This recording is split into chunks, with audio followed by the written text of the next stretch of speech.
Ah, children.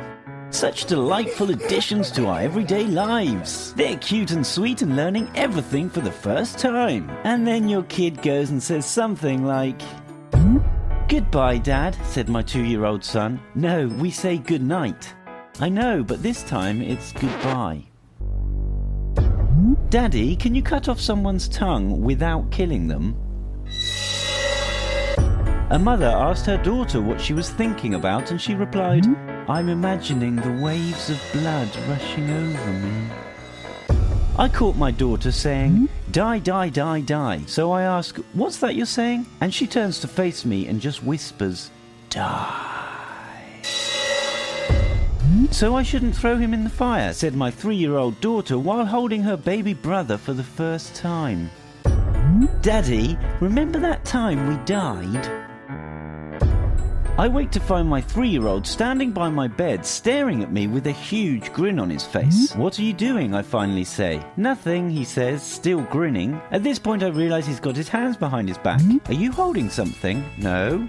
I look anyway. He's hiding the largest carving knife behind his back. We got my little sister a puppy for Christmas. When she woke up and saw the dog, she said, "My baby, it's not time for you yet," and tried to pick up the dog and shove it in her mouth. We had just moved into a new house and 2 kids showed up at the door. When I asked if I could help them, one of them said, "Our mum wants us to tell you the old people who used to live here are buried at the end of the road." They ran off and I've never seen those kids again to this day. As I was driving down the road, my kid was about to nod off. Right before the lights changed, he said, "Last time I died in a fire." "Mum, I promise I won't ever chew on your bones. I promise."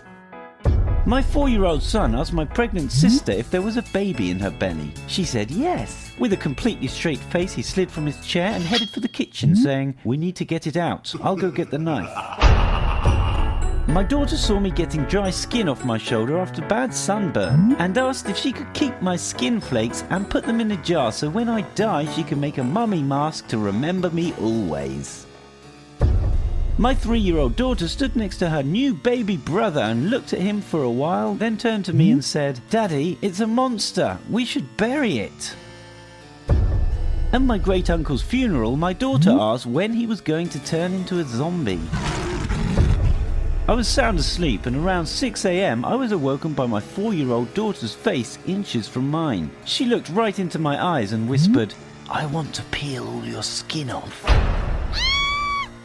My little cousin drew a picture of a black monster, looked up at me and said, "He told me to draw this. He's coming for you. You better hide." I said, "Go back to sleep. There isn't anything under your bed." To which my son replied, "You're right. He's behind you now."